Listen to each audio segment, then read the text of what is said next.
Hello everyone, my name is Himanshu Saraswat from Triple IT Sri City, which is situated in Andhra Pradesh. So today we will do our exercise of our remaining chapter called Thermal Properties of Water. तो इसकी हमने theory complete कर ली थी। Theory को मैं थोड़ा सा revise करा दूंगा। उसके बाद हम आज एक्सरसाइज करेंगे इसकी जो आज बची हुई। ओके, तो हमने इसमें बहुत सारी चीजें पढ़ी थी। Expansions, latent heat, calorimetry, radio, different type of heat, कैसे मतलब टाइप्स ऑफ हीट, कैसे कैसे हीट ट्रांसफर होती है, कन्वेक्शन, ओके, रेडिएशन, ओके। और फिर उसके बाद हीट ट्रांसफर पढ़ा था हमने। तो आज हम पहले इसकी समरी पढ़ लेते हैं, उसके बाद अपना एक्सरसाइज स्टार्ट करेंगे।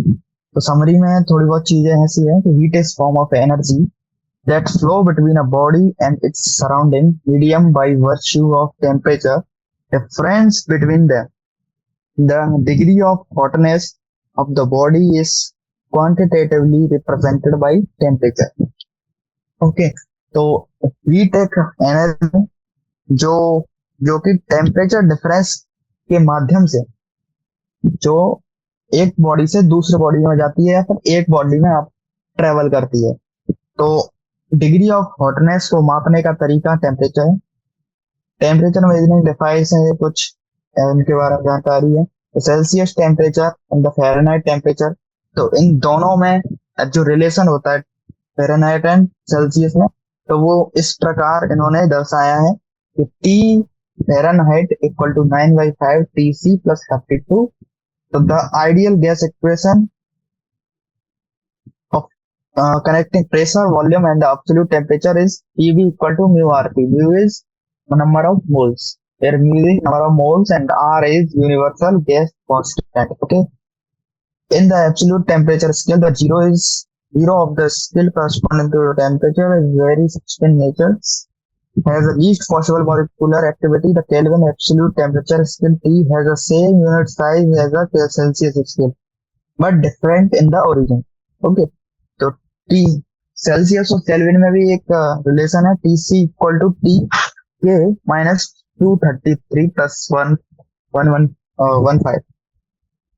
The coefficient of linear and the volume expansion are defined by delta L by L equal to alpha 1 delta T. इसी प्रकार वॉल्यूम का, ओके, वॉल्यूम के और लीनियर दोनों में एक रिलेशन होता है, अल्फा भी 3 times of alpha L. The specific heat capacity of substance S equal to 1 by m delta Q by delta T, where m is the mass of substance and Q is the heat required to change its temperature by delta T. The molar and specific heat capacity of a substance is defined by C equal to 1 by mu delta Q by delta T, where mu is number of moles of the substance. The latent heat of fusion, latent heat of fusion comprising different type of heats हैं.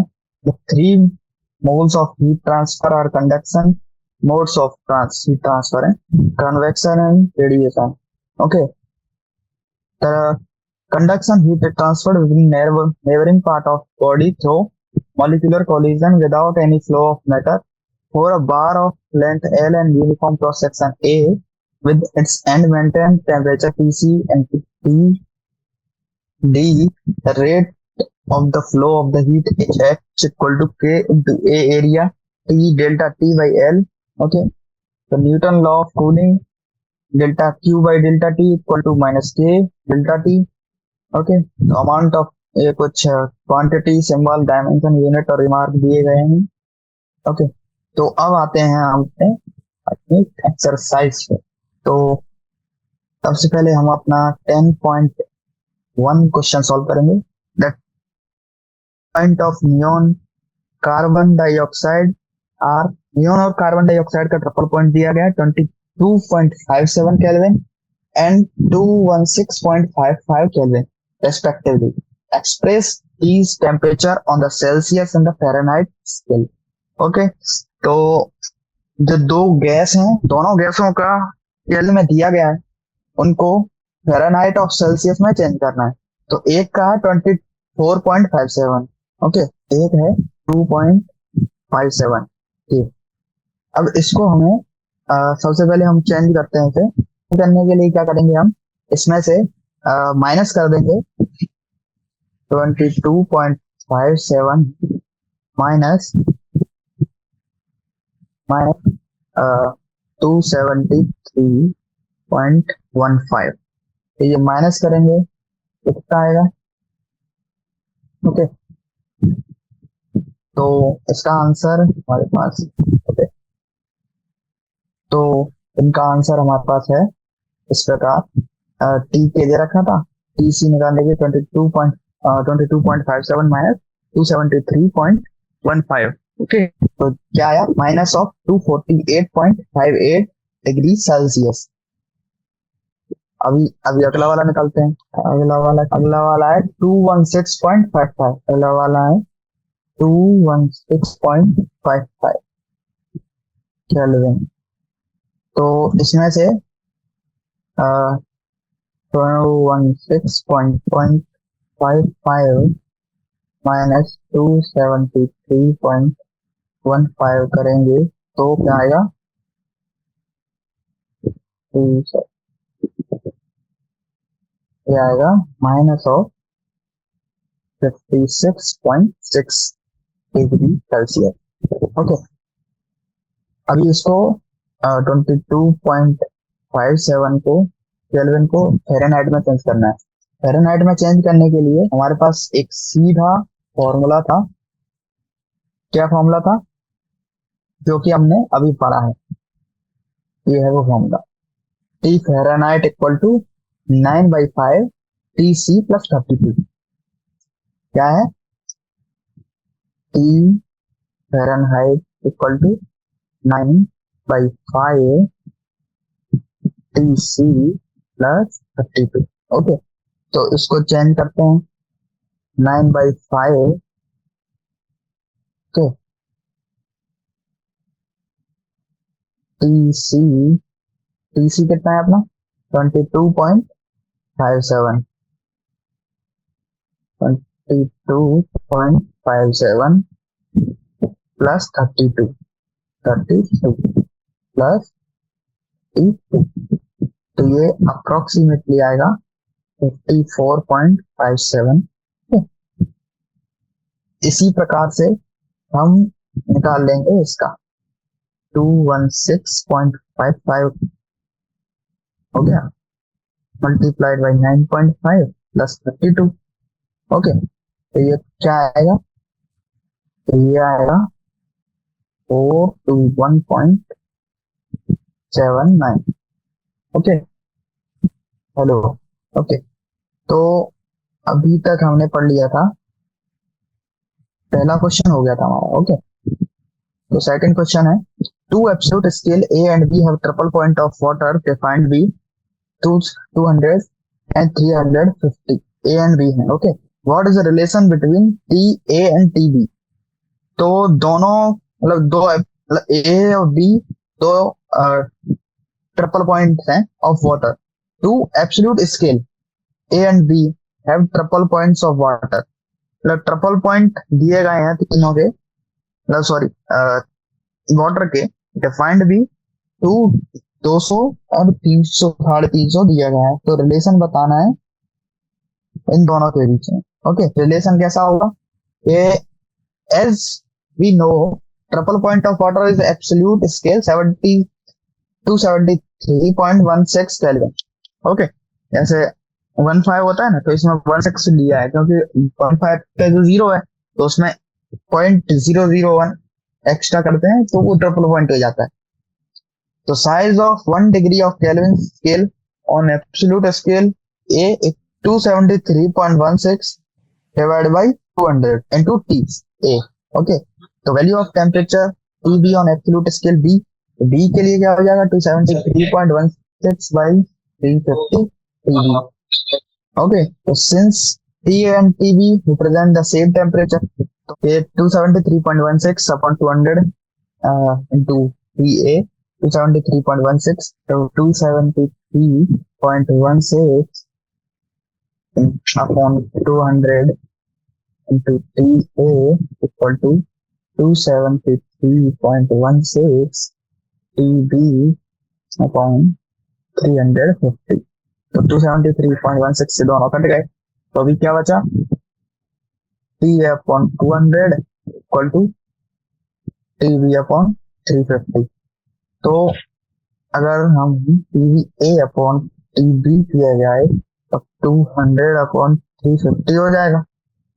ये तो इससे cut गया। अब 5 से और divide देते हैं, 4/7, तो ये रिलेशन आ गया, यानी कि TA इक्वल टू 4/7 TP। ये हो गया अपना relation in between TA and TP। Okay, तो अभी हम अपने नेक्स्ट क्वेश्चन पे आते हैं। नेक्स्ट क्वेश्चन अभी ठीक है। The electrical resistance in ohm of a certain thermometer varies with temperature according to the approximate law. क्या लॉ है, तो सबसे पहले हम अपने लॉ को लिख लेते हैं। लॉ है अपना R equal to R0 1 plus alpha T minus T0। Okay, तो ये है, तो इसमें R0 equal to 101.6 Om, T0 हो गया 273 पॉइंट। अभी और पढ़ लेते हैं इसको। The resistance is 101। तो रेसिस्टेंस दिया गया है, एक लॉ दिया गया है जो उन्होंने डिफाइन किया अपने मन से। At the triple point of water, triple point of water दे रखा है 165 ohm at the normal melting point of lead 600.5 K Kelvin. What is the temperature when the resistance is 123.4 ohm? तो इन्होंने क्या है ना, एक क्वेश्चन सीधा है कि एक लॉ बना के दे दिया अपने मन से, ये लॉ है तुम्हारे पास, और इनिशियली एक रेसिस्टेंस दे दिया है, मतलब एक R0 का वैल्यू मान लिख सकते हैं। तो इसमें R0 का वैल्यू दे रखा है ये, और एक लॉ दे दिया बना के, और ट्रिपल पॉइंट दे दिया। ट्रिपल पॉइंट मतलब T0, मतलब इसमें से दो तीन चीजें हमारे पास दे दी गई हैं। सबसे पहले क्या दे दिया, R0 दे दिया इस लॉ में, और T0 दे दिया है। और क्या क्या चीजें दे रखी हैं ये देख लेते हैं हम। तो 273 वाटर का दे रखा है and 165 ohm at the normal melting point of lead. तो लेड के मेल्टिंग पॉइंट पे इसका अलग से एक और जो दे रखा है वो है रेसिस्टेंस 165.5 ओम। तो what is the temperature when the resistance is 123.4 ओम। तो इस केवल इसी लॉ से हमें ये बनाना है। तो मतलब क्या है कि पहले वाले में क्या है, 165.5 ओम कब है, जब हम 101.6 ये रखते हैं R0 का वैल्यू, और 1 प्लस अल्फा का वैल्यू हमें निकालना पड़ेगा इससे, और टेम्परेचर कितना है 600.5 kelvin. Okay, minus normal temperature of 273.16। Okay, तो ये हमारी इक्वेशन आ गई हमारे सामने। अब इक्वेशन को हमें इसको सॉल्व कर लेना है। अब सॉल्व करने के लिए क्या है ना, थोड़ी बहुत मेहनत करनी पड़ेगी और कुछ नहीं। ओके, तो इसको सॉल्व करेंगे तो 165.5, अब इसमें 1 से मल्टीप्लाई करेंगे सेम हो जाएगा, तो इधर आगे माइनस हो जाएगा। 101.6 equal to 101.6 multiplied by alpha और 600.5 माइनस 273.16। इसको मैं अप्रोक्सीमेटली लेके चल रहा हूँ। तो इस ये जो 101.6 है ना, इधर 101.6 इधर हो जाएगा। ओके, तो ये सारी चीजें ये मल्टीप्लाइड में है ना, तो ये सारी मतलब इसको एक तरह से बना सकते हैं अल्फा का फॉर्मूला यहीं से direct, R0 plus R0 alpha T minus T0। तो हम इसे बना सकते हैं R minus R0 upon R0 T minus T0 equal to alpha. Okay, तो इससे हम अपना अल्फा निकाल लेंगे। तो अल्फा सबसे पहले क्या आया, अल्फा जो भी जो वैल्यू है वो आई तो अल्फा इनने क्या करा ना, सीधा वैल्यू पूरी निकाली नहीं है, पूरी वैल्यू निकालने के बजाय इनने क्या करा, सीधा सीधा अल्फा रख दिया है, सीधा सीधा अल्फा रख दिया है। ओके, तो सीधा सीधा अल्फा रख देंगे तो शायद मे भी हो सके कि कुछ कट कटा जाए। हाँ, ये कट रहा है ना, तो ये 101 इससे मल्टीप्लाई होगा तो ये कट जाएगा। तो ये कुछ चीजें आपस में लास्ट में सब कुछ भी जो सब कैलकुलेट करके आएगा वो हमारा 384.83 केल्विन। ओके, तो हमने ये वाला क्वेश्चन कर लिया है। तो अब हम नेक्स्ट क्वेश्चन पे आते हैं अपने। तो नेक्स्ट क्वेश्चन है, the triple point of water in a standard fixed point in modern thermometry. Okay, तो क्या देखा है कि triple point of water is standard fix point in modern thermometry. जो कि हमें पता है कि जो स्टैंडर्ड होता है ना वो एकदम फिक्स रहता है। Why, what is wrong in taking the melting point of ice and the boiling point of water as standard fixed point as was originally does in Celsius scale? There was two fixed point in original Celsius scale mentioned above, which were assigned the number 0 degrees Celsius and 100 degrees Celsius respectively on the absolute scale. On the fixed point is the triple point of water. What is the Kelvin absolute scale is assigned the number 27.3116 Kelvin. What is the other fixed point? तो इन्होंने कुछ ऐसे ही अपनी theory बनाई है, उस theory को हमें सिद्ध करना। ओके, तो इसके एक दो क्वेश्चंस और हैं। तो क्या है, सबसे पहला कि ट्रिपल पॉइंट के बारे में कुछ कमेंट करना है। तो triple point of water has unique value, जो पता है हमें क्योंकि थोड़ी देर पहले ही पढ़ा था क्वेश्चन के आधार से। तो the melting point and boiling point of ice and water respectively do not have unique value and change with the change in pressure. तो देखो, जो हमने मतलब पढ़ा था एक PV equal to mu R T, तो उसमें हम जान सकते हैं कि अगर हम प्रेशर और प्रेशर ऑफ वॉल्यूम में चेंज करें तो टेम्परेचर भी चेंज होगा। और इसका एक बहुत अच्छा सा एक एग्जांपल हमारा है प्रेशर कुकर। प्रेशर कुकर जानते हो आप सब लोग? प्रेशर कुकर में क्या होता है कि उसमें प्रेशर बना दिया जाता है एक सीटी वीटी के माध्यम से, अंदर से मतलब प्रेशर बना देते हैं। अब प्रेशर क्या करता है ना, अब नॉर्मल कोई चीज होगी उसको पकने में टाइम लगेगा। डायरेक्ट पकाएंगे, अगर कढ़ाई में पका रहे हैं कुछ भी चीज, जैसे कढ़ाई में सब्जी है ना, कढ़ाई में सब्जी पकाएंगे तो उसमें अगर टाइम भी लग सकता है।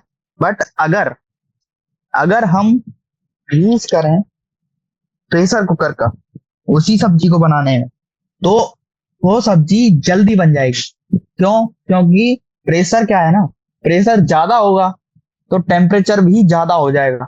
अब ऑलरेडी मतलब कम टेम्परेचर दे रहे हैं हम, हीट कम दे रहे हैं, बट अंदर टेम्परेचर ज्यादा हो जाएगा क्योंकि प्रेशर ज्यादा है। हाँ, क्योंकि वॉल्यूम तो सेम रहता है, वॉल्यूम कांस्टेंट है तो प्रेशर के अनुसार ही टेम्परेचर बढ़ेगा। ओके, तो अब वाटर भी इसी के अनुसार काम करता है कि जितना प्रेशर बढ़ा देंगे या फिर वॉल्यूम कम कर देंगे तो टेम्परेचर बढ़ जाएगा। ओके, तो इसी के आधार पर ये एक दो क्वेश्चंस हैं। तो एक क्वेश्चन, अगला क्वेश्चन ये है कि two ideal gas thermometer A and B use oxygen and hydrogen respectively. Okay, the following observation are made. What, कौन सी उन्होंने बना ली है देखा जाए तो कुछ ऑब्जर्वेशंस हैं। एक ऑब्जर्वेशन ये है, मतलब टेम्परेचर, प्रेशर और मतलब टेम्परेचर लिया है, टेम्परेचर बढ़ाते जा रहे हैं और थर्मोमीटर ए और बी में हम चेंज देख रहे हैं। तो ट्रिपल पॉइंट ऑफ वाटर दोनों में 1.250 इंटू 10⁻⁵ पास्कल है और बी के लिए यही है 0.200 इंटू 10⁻⁵ पास्कल। ओके, और normal melting point of sulphur ये भी दे रखा है 1.797 इंटू 10⁻⁵ पास्कल। और थर्मोमीटर डी के लिए 0.287 इंटू 10⁻⁵ पास्कल। तो what is the absolute temperature of normal melting point of sulphur as read by thermometer A and B. तो इसके एक दो क्वेश्चंस हैं, इसको क्वेश्चंस को हम देखेंगे। तो क्या है कि what do you think is the reason behind the slight difference is the answer of thermometer A and B। तो इसका आंसर है कि two value the value of the melting point of sulfur found from the two thermometer differ slightly due to reason that in practice the gases do not behave strictly as perfect gas। तो आपको पता है कि scientist जब भी कोई formula लाते हैं तो वो एक आइडियल गैस की तरह लाते हैं। मतलब कोई सी भी अगर गैस के लिए फॉर्मूला है ना, तो उसको समझेंगे कि हमेशा आइडियली बिहेव करेगा और आइडियली करता नहीं है वो हमेशा, क्योंकि ये रियलिटी है। रियलिटी में थोड़ी बहुत, क्योंकि साइंटिस्ट है और ये है वर्ल्ड भगवान का। साइंटिस्ट हर चीज पे काबू नहीं पा सकते, तो उसको हर चीज कुछ कुछ चीजों को वो लेट कर लेते हैं कि हाँ ये है, ओके, बट होता नहीं है ऐसा। तो gases are not perfectly ideal. To reduce the disparity, reading should be taken for lower and lower pressure, and the plot between the temperature measured versus the absolute pressure of the gas at triple point should be extrapolated to obtain the temperature in the limit pressure tends to zero। तो if ये tense to zero का symbol है, तो pressure tends to zero हो रहा है। तो if pressure tends to zero when the gas approaches ideal gas behaviour. तो इन्होंने क्या बोला है कि जब भी प्रेशर जीरो की तरफ जाता है तो ही आइडियल गैस बनती है वो गैस। मतलब जब भी प्रेशर जीरो की तरफ जाएगा, जो कि इस धरती पर पॉसिबल नहीं है ऑटोमेटिकली, उसको बनाया जा सकता है कृत्रिम रूप से वैक्यूम चेम्बर बना के। हमने सुना होगा वैक्यूम वैक्यूम चैम्बर्स के बारे में, या फिर यूट्यूब पे बहुत सारी ऐसी फन वीडियो डाली रहती है जिसमें वो वैक्यूम चैम्बर से कुछ कुछ कुछ करते रहते हैं, आइसक्रीम डाल दिया, ऐसी चीजें करते रहते हैं। तो कभी कभी देख लिया कीजिए, कोई नहीं। तो इसमें है कि जब भी प्रेशर जीरो की तरफ जाएगा, एकदम टेंस टू जीरो होगा, उसी ही टाइम पर, सेम उसी टाइम पर जो गैस होगी, कुछ गैस है वो आइडियल गैस की तरह बिहेव करेंगी। और आइडियल गैस की थोड़ी बहुत प्रॉपर्टीज होती हैं, एक दो, ये आप गैसियस स्टेट नाम के चैप्टर में आगे पढ़ेंगे। ओके, तो अब आते हैं अपने नेक्स्ट क्वेश्चन पे। तो नेक्स्ट क्वेश्चन है अपना, स्टील टेप जो कि 1 मीटर लॉन्ग है is correctly calibrated for a temperature of 27 degree Celsius. तो एक स्टील टेप है, स्टील टेप 1 मीटर लॉन्ग है, इस करेक्टली कैलिब्रेटेड मतलब उसी के लिए बनाया गया है, 27 डिग्री सेल्सियस के लिए बनाया गया है। The length of a steel rod measured by the this tape is found to be 63.0 Celsius or centimeter on a hot day when a temperature is 45 degrees Celsius। What is the actual length of steel rod on that day?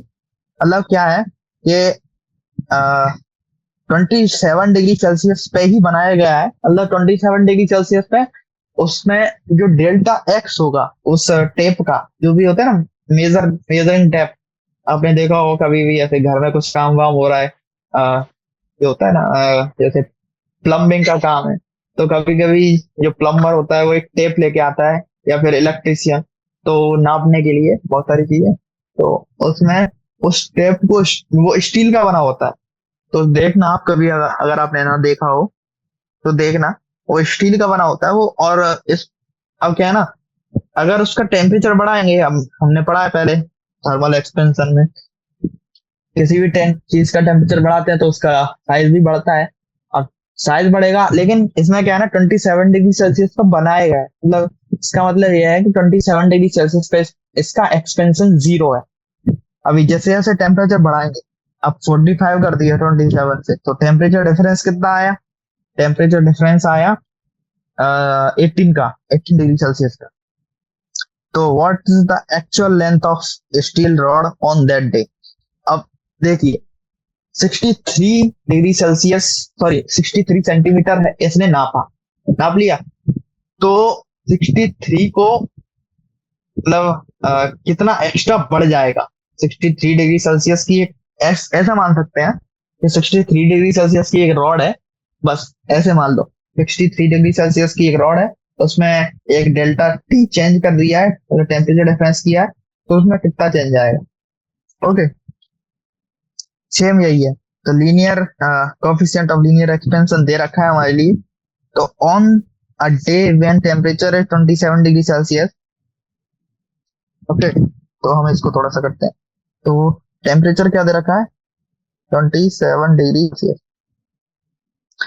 The length of 1 centimetre division on the steel tape is exactly 1।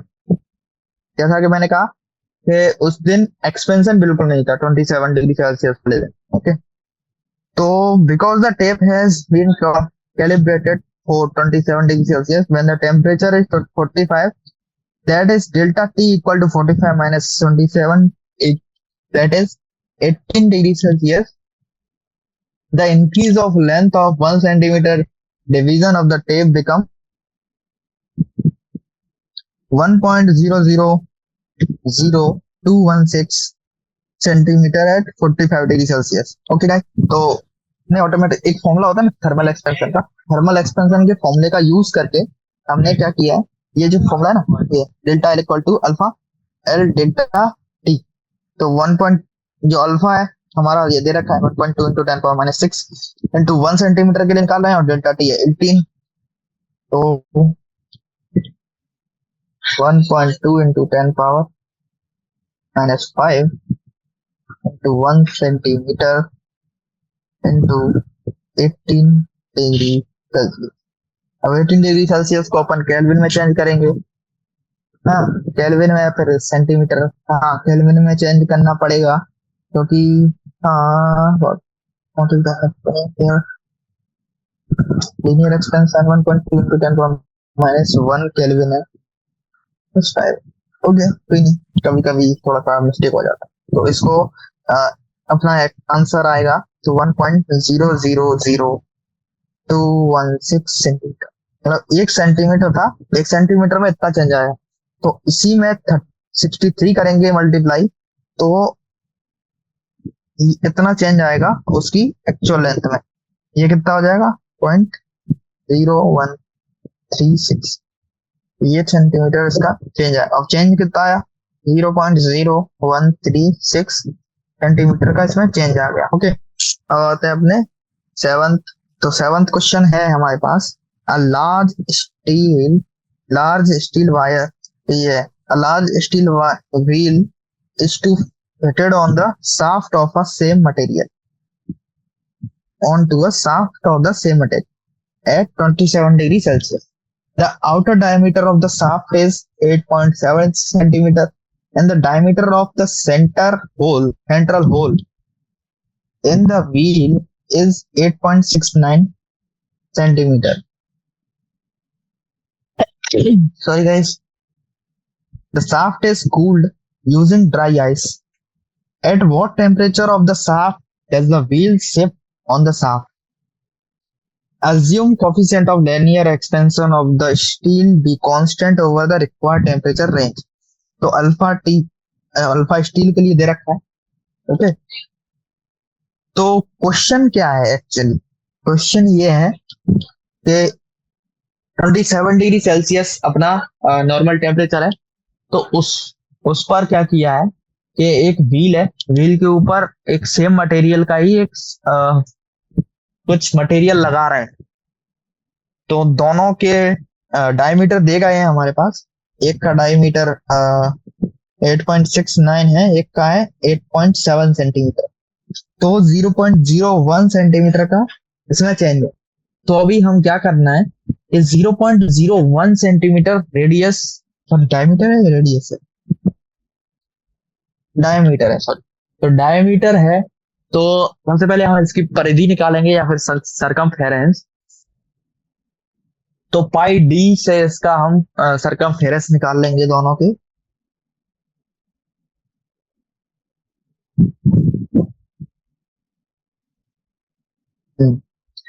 तो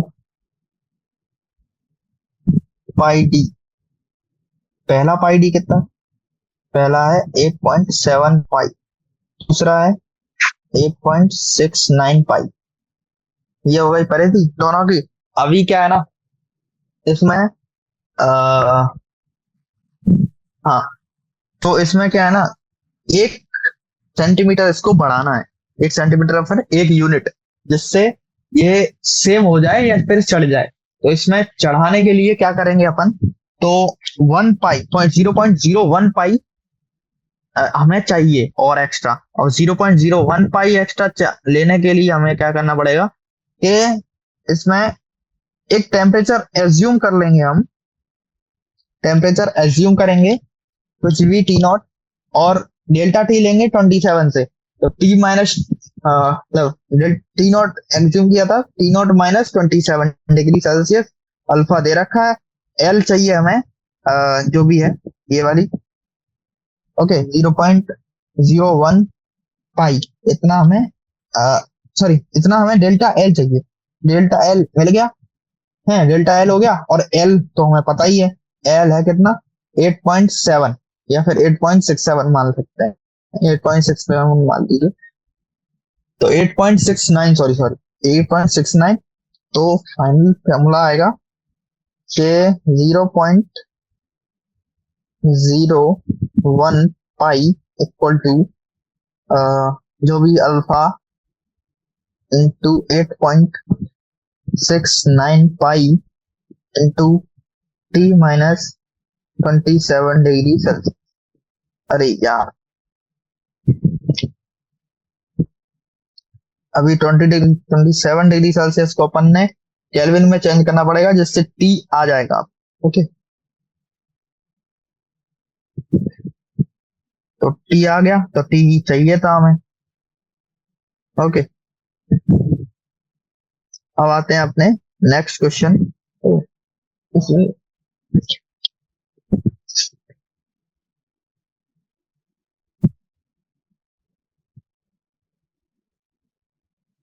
अब आते हैं हम अपने next question, जो कि इधर गया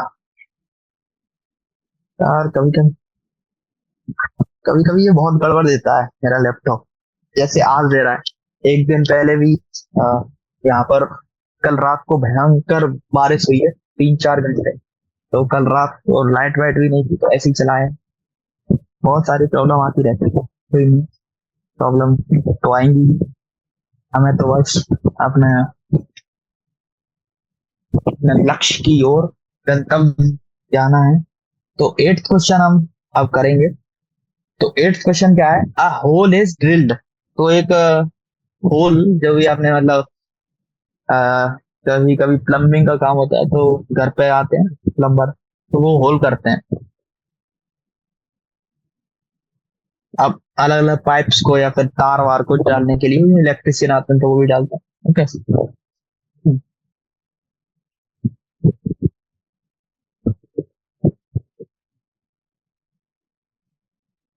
तो a hole is drilled in a copper steel sheet, sorry copper sheet है एक, उसमें हम होल कर रहे हैं। तो होल कर रहे हैं, तो diameter of the hole is इतना दे रखा है, सेंटीमीटर है 27 degree Celsius. What is the change in diameter of the hole when the sheet is heated to 227 degree Celsius. मतलब कितना बढ़ा दिया, 200 डिग्री सेल्सियस बढ़ा दिया direct. Coefficient of linear expansion of copper, तो क्या है,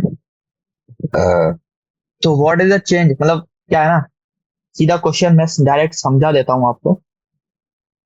क्वेश्चन ये है कि एक प्लम्बर आया, प्लम्बर ने एक कॉपर, या फिर जो भी है कोई, प्लम्बर ने या फिर किसी ने सीट, एक कॉपर सीट है उसमें छेद किया। अब छेद करने से क्या हुआ, 4.24 डिग्री सेल्सियस, सॉरी 4.24 सेंटीमीटर का एक डायमीटर का एक होल बन गया। ये है टेम्परेचर 27 डिग्री सेल्सियस पे।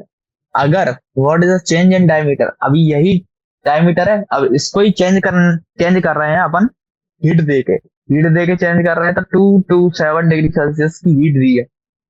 ओके, तो अब देखते हैं हमारे पास क्या क्या चीजें अवेलेबल है, जिससे हम अपना आंसर निकाल सकें। तो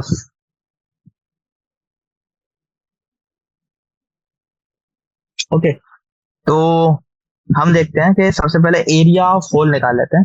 तो एरिया क्या आया, एरिया कैसे निकाल सकते हैं अपन, एरिया आएगा pi D square by four, pi D square by four, sorry diameter है, रेडियस क्या ही निकालें, तो पाई इंटू डी कितना है अपना, डी है 4.24 स्क्वायर बाई फोर। ओके, ये इतना है सेंटीमीटर स्क्वायर पर। ओके, तो if D2 centimetre is the diameter of the hole at 227 degree Celsius, okay, तो then area of the hole at 227, अब देखते हैं कि मान लिया कि D2, अभी ये तो फर्स्ट वाला है, तो एरिया कितना होगा, पाई D2 square by four. Okay, ये ना सेंटीमीटर स्क्वायर। ओके, तो coefficient of superficially expansion of the copper, तो इसमें क्या है ना, इसमें हो रहा है क्या बोल सकते हैं, एरिया एक्सपेंशन, बीटा से इसको रिप्रेजेंट करते हैं जो भी। तो बीटा क्या होता है, मैंने एक बार पहले बताया था आपको, बीटा इक्वल टू 2 अल्फा होता है, और जो गामा होता है वो होता है 3 अल्फा। तो हम आज इसका यूज करेंगे। ओके, तो बीटा होता है 2 अल्फा, अभी अल्फा दे रखा है हमें, तो 2 अल्फा से ये जो अल्फा है ना हमारे पास, किधर गया, हाँ ये कॉपर के लिए, तो 1.7 टू 10 पावर -5 है ना, तो कितना हो जाता है, तो 3.4 इंटू 10 पावर -5 हो जाएगा। ओके, तो अभी क्या है ना, इंक्रीज इन एरिया, एरिया में कितना इंक्रीज हुआ, अभी जैसे हम लेंथ में इंक्रीज होता है डेल्टा एल, अभी यहाँ पर एरिया में कितना इंक्रीज हुआ, डेल्टा ए। तो डेल्टा ए निकालने के लिए क्या था, pi by four into 4.24 square minus pi by four into D2 square equal to कितना है, इक्वल टू हमारे पास बीटा जो एक्चुअल A1 है, एरिया, और डेल्टा टी, डेल्टा टी है हमारे पास 200, बीटा भी दे रखा है, A1 है हमारे पास, बस B2 आ जाएगा। अब पाई बाई फोर को हम कॉमन ले लेते हैं, तो 4.24 इसका square minus D square equal to beta जो भी दे रखा है, ए जो भी पाई बाई फोर इंटू 4.24 का और स्क्वायर इंटू 200। अब पाई बाई फोर तो ये कट गया, ये 200 इसमें अपन में आ जाएगा 200, या फिर इस इधर नहीं चाहे तो क्या है, अब डी स्क्वायर इक्वल टू क्या करें अपन, अपन करेंगे बीटा इंटू 4.24 का whole square into 200 into sorry into नहीं, हाँ प्लस, प्लस करेंगे 4.24 का होल स्क्वायर, इसको कॉमन कर लेते हैं 4.24 का होल स्क्वायर को, तो आ जाएगा 200 बीटा प्लस 1। ओके, तो अभी लास्ट अंततः इसको सॉल्व करने के बाद हमारे पास जो भी D2 है हमारे पास क्या आएगा, इसको अभी रूट भी तो लेना पड़ेगा, अब सेंटीमीटर में है इसको मीटर में ही चेंज करना पड़ेगा, 2-3 काम और है। तो क्या आया, D2 हमारे पास आया अंततः 4.2544 सेंटीमीटर, ये हो गया D2। तो अब चेंज पूछा है, तो D2 minus D1 equal to 0.0144 centimetre, ये हो गया चेंज। ओके, अब आते हैं हमने नाइन्थ क्वेश्चन पे। नाइन्थ क्वेश्चन है, a brass wire 1.8 metre long, तो एक 1.8 मीटर लॉन्ग एक ब्रास का वायर है। ओके, तो वो 27 डिग्री सेल्सियस पे is held taught with little tension between two rigid support. Okay, तो क्या है ना, एक ब्रास का वायर है, तो हेल्ड है मतलब टंगा हुआ है, a little tension between two rigid support, if the wire is cooled at temperature of 39 degree Celsius what is the tension developed in the wire if the diameter is 2.0 mm, coefficient of linear expansion of brass इतना दे रखा है, young modulus दे रखा है क्योंकि young modulus की इसमें जरूरत पड़ेगी क्योंकि क्या है ना इसमें स्ट्रेस भी लगने वाला है, स्ट्रेस लगने के लिए इसमें यंग मॉडुलस की जरूरत पड़ेगी। ओके, तो इसका ये ज्यादा सिंपल क्वेश्चन है तो इसको मैं सॉल्व यहाँ करने नहीं वाला हूँ, इसको मैं ऐसे ही समझा दे रहा हूँ।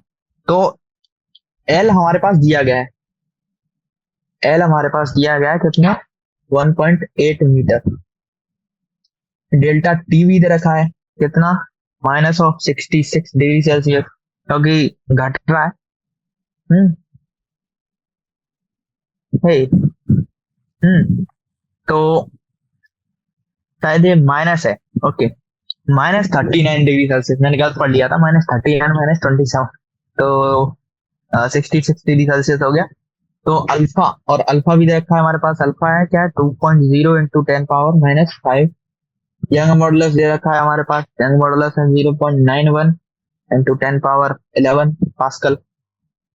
ओके, तो सबसे पहले हम इसका एरिया निकाल लेंगे, तो एरिया निकाल लेंगे तो πd²/4 तो ये आ जाएगा कुछ भी। उसके बाद यंग मॉडुलस का जो फॉर्मूला होता है FL/A∆L, तो इसका यूज करके हम डेल्टा एल निकाल लेंगे और निकाल लेंगे हम इससे L delta T, alpha delta T. Okay, तो ये आ जाएगा फोर्स। देखो जो एल डेल्टा एल है, जो डेल्टा एल है उसके दो फॉर्मूले होते हैं, एक तो स्ट्रेस और स्ट्रेन का फॉर्मूला होता है ए एल क्या था यंग मॉडुलस और यही इक्वल होता है एल अल्फा डेल्टा टी के, ये होता है heat transfer, heat sorry expansion में ये होता है स्ट्रेस, तो दोनों इक्वल है। ओके, तो दोनों को इक्वेट करा है, इन दोनों को इक्वेट करके हम सबसे पहले फोर्स निकाल लेंगे, force equal to minus of Young modulus A alpha delta T.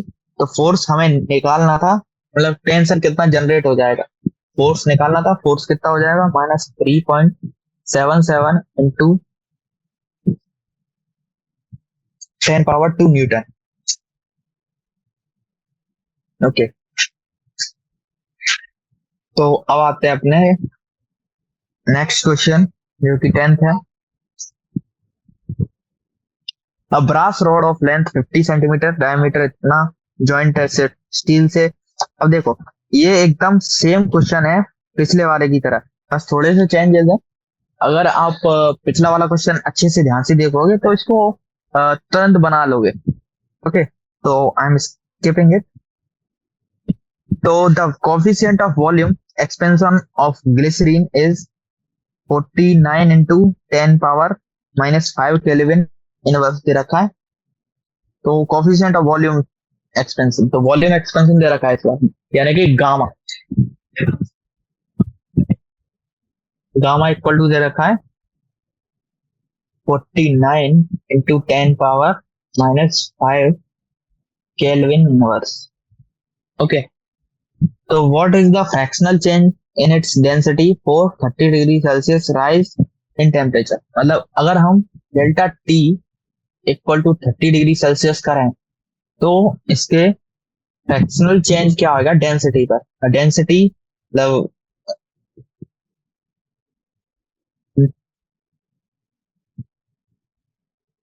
Density, density पे कितना चेंज आएगा, डेल्टा डेंसिटी निकालना। तो अब देखो इसमें मास में तो चेंज नहीं होगा, डेंसिटी क्या होता है मास बाई वॉल्यूम। अब मास में तो कोई चेंज नहीं है, मास कांस्टेंट है, तो वॉल्यूम पे ही डिपेंड करेगा ये। तो हमें ये देखना है कि इसका वॉल्यूम कितना चेंज हो रहा है। अब जितना ज्यादा वॉल्यूम चेंज होगा उतनी ही ज्यादा इसकी डेंसिटी होगी। ओके, तो सबसे पहले पहली डेंसिटी इसकी नॉर्मल पे निकाल लेंगे, तो नॉर्मल वॉल्यूम इसका लेट कर लेंगे कुछ भी वी। तो नॉर्मल इसका वॉल्यूम जो है, वॉल्यूम इसका नॉर्मल हम इसका वी लेट कर लेंगे कुछ भी वी। ओके, और चेंज कितना हुआ, डेल्टा वी। ओके, तो ये कितना आएगा अब, डेल्टा वी। तो इस मतलब टोटल वॉल्यूम कितना आएगा, plus V gamma delta T. Okay, तो इसमें से वी कॉमन ले लेंगे, ये फॉर्मूला होता है ना, V into gamma delta T. जैसे एल का होता है एल अल्फा डेल्टा टी, तो उसी प्रकार से one plus gamma delta T. Okay,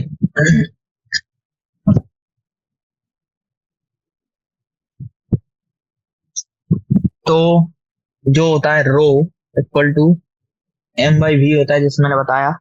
तो नेक्स्ट जो है चेंज होने वाली, तो एम अपॉन वी डैश, ये कर ली। ओके, तो इक्वल टू क्या आ रहा है, एम बाई जो 1.0, सॉरी, अब इसमें हम वैल्यू पुट कर लेंगे अपने, तो वॉल्यूम पुट करेंगे। तो वी इसमें हमने लेट करा था 1 + 49 इंटू 10⁻⁻5 इंटू 30। तो ये जितना भी आएगा ना, तो ये आएगा 1.0147 वी। ओके, इसी का अनुपात है वो जो मैं यहाँ पे लिख रहा हूँ, 1.0147 वी। तो इससे हमें इसको कंपैरिजन करना है, तो वी से वी कट गया, तो वी डैश जो है हमारा आया वही। ओके, तो हम 1/v करेंगे। ओके, 0.9855 रो, ये आ गया हमारा, मतलब रो डैश। ओके, ये रो डैश है, रो डैश। ओके, ये आ गया हमारा। तो change in density, fractional change in density क्या होता है, P minus P dash upon P. तो पी माइनस पी डैश करेंगे तो 0.9 जो भी है अपॉन पी, तो रो कॉमन हो जाएगा, तो कॉमन से कॉमन कट जाएगा, और जो कॉमन आया है जो कि 1.145 है, वो इसका आंसर हो जाएगा। Okay,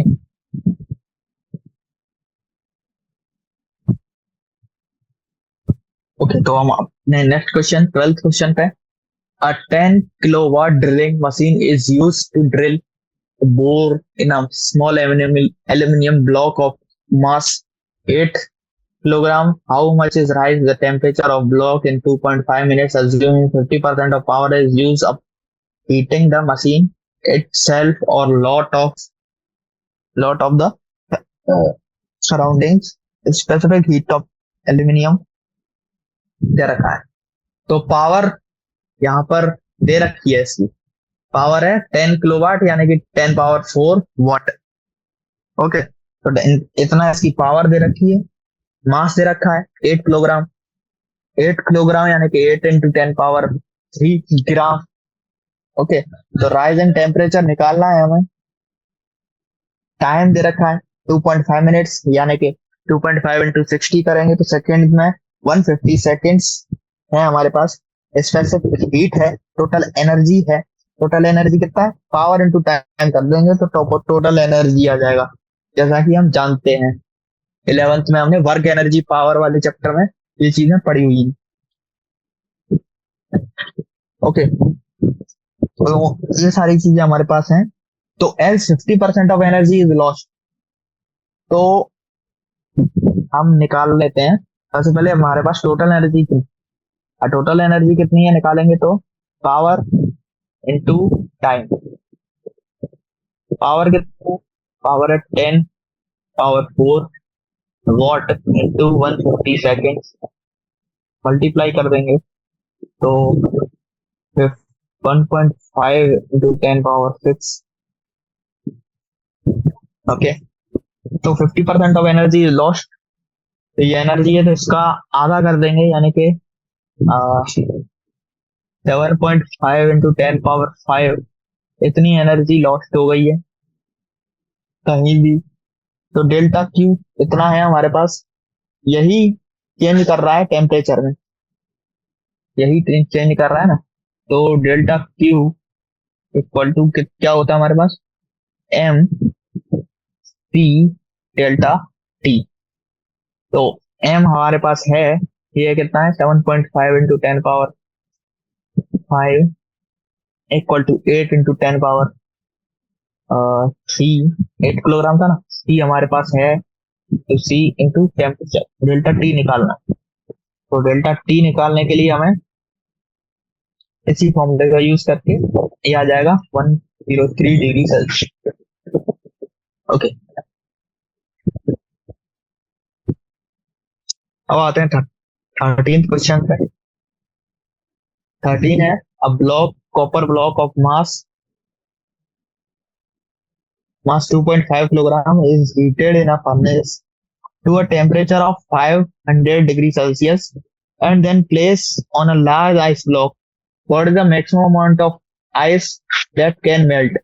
Specific heat of copper is इतना दे रखा है। The heat of fusion of water भी दे रखा है। Heat of fusion मतलब latent heat। ओके, तो हमारे पास क्या क्या चीजें हैं? मास ऑफ कॉपर ब्लॉक दे रखा है, फॉल इन टेम्परेचर दे रखा है, कितना टेम्परेचर फॉल हुआ है, तो 500 से 0 हो गया है। ओके, तो स्पेसिफिक हीट ऑफ कॉपर दे रखा है, लेटेंट हीट ऑफ फ्यूजन दे रखा है। ओके, तो let the mass of ice melted be M dash.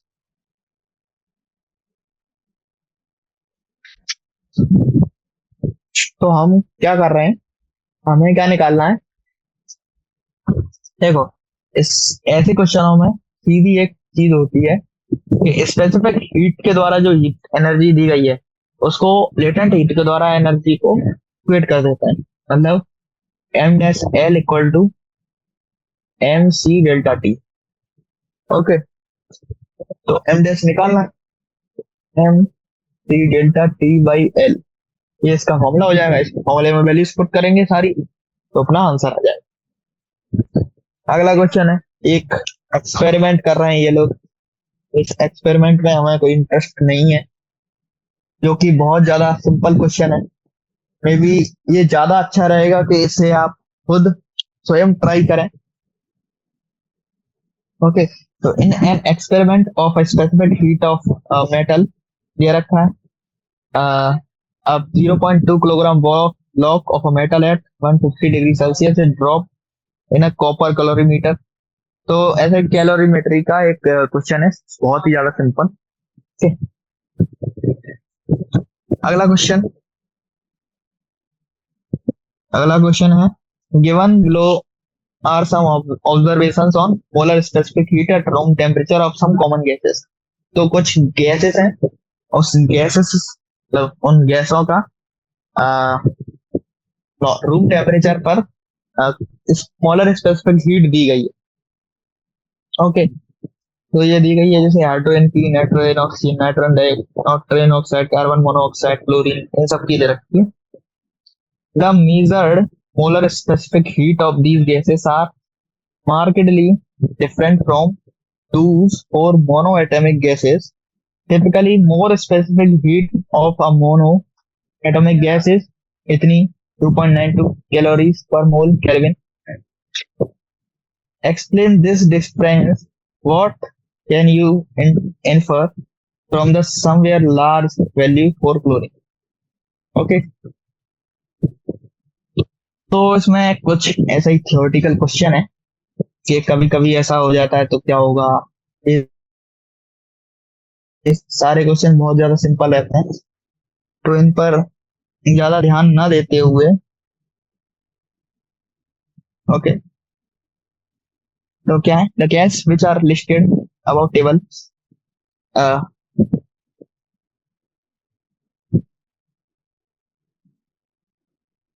तो कुछ इसमें क्या है ना, ये क्या चेंज आता है, ये डायटोमिक, मोनोएटॉमिक और पॉलीएटॉमिक ये प्रॉपर्टी होती है कुछ गैसेस की। अभी क्या है ना, ये क्वेश्चन आपको इसलिए समझ नहीं आएगा क्योंकि आपने गैसियस स्टेट नहीं पढ़ा है। तो अच्छा रहेगा इस क्वेश्चन को अभी थोड़ी दिनों के लिए, जब मतलब एनसीईआरटी वाले तो क्या है ना, वो समझते हैं आपने पढ़ लिया है, तो इसलिए हमने क्वेश्चन डाल दिया। आपने इसको गैसियस स्टेट में आप इस क्वेश्चन को पढ़ोगे, जैसे स्टेट में गैसेस के डिफरेंट बिहेवियर के बारे में जानोगे तो आप चेक कर सकते हो कि कैसे ये चेंज हो रहा है। ओके, तो नेक्स्ट क्वेश्चन है हमारे पास। At what temperature of pressure can the solid liquid and vapour pressure of CO2 coexist in equilibrium. तो ये ट्रिपल पॉइंट होता है, at the triple point temperature, जिसमें solid liquid and vapour phase equilibrium में होते हैं,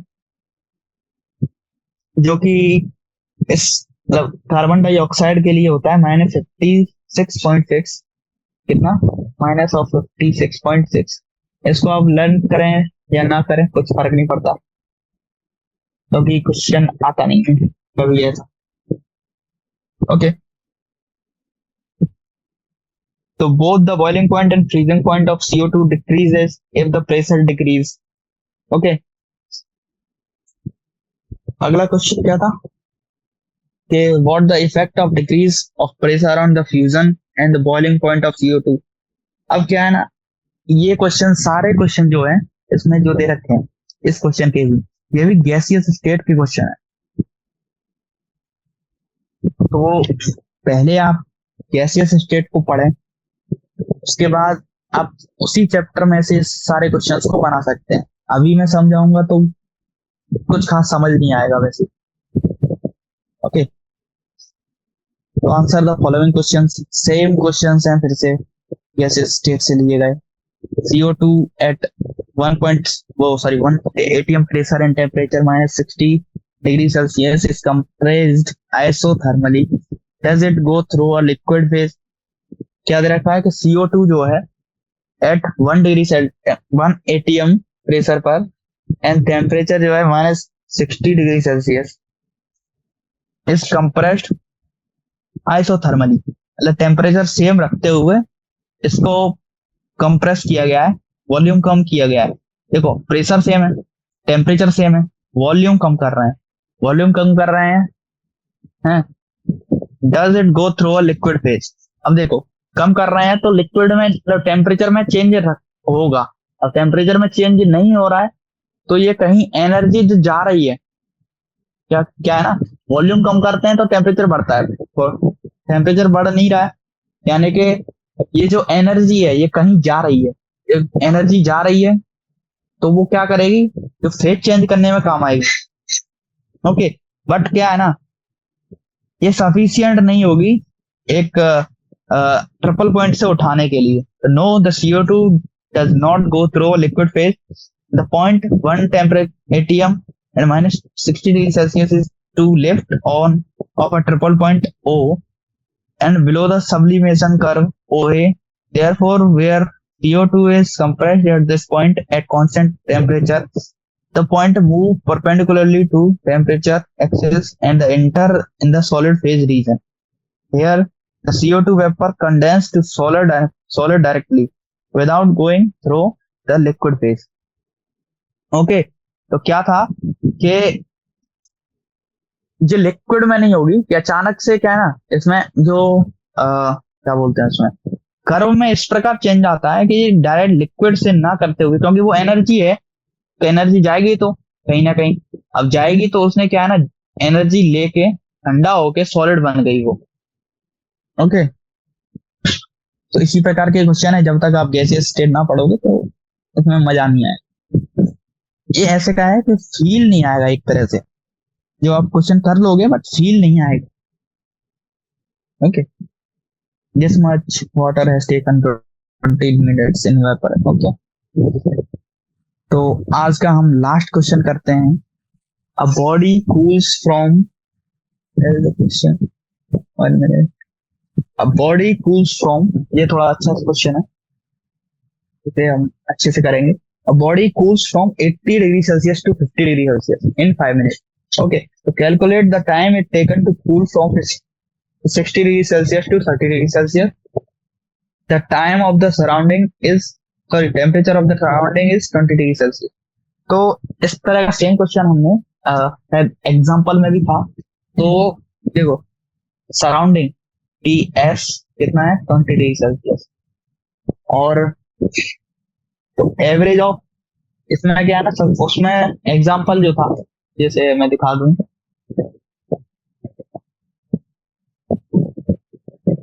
ये वाला जो एग्जांपल, तो इसमें क्या है ना, हमने एवरेज लिए थे। तो इस पहले वाले में एवरेज क्या आया था,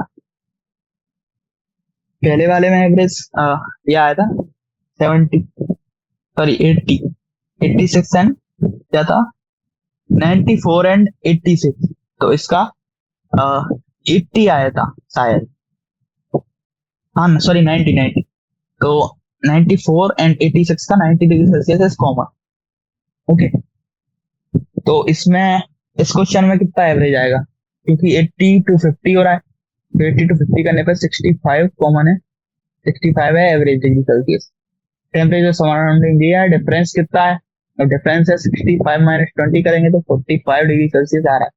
ये है change, change in temperature upon time, तो delta T upon T time equal to K delta T. तो डेल्टा टी यहाँ पर कितना है, 30/5 equal to K into 45। Okay, इसमें करेंगे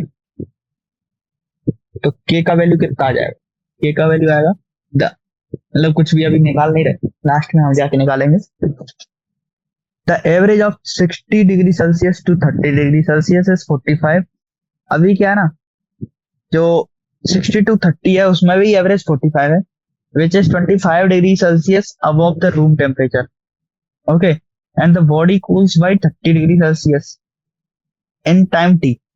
तो हम कह सकते हैं कि 30 degree Celsius by 30 delta T equal to upon time equal to 30 into 25 equal.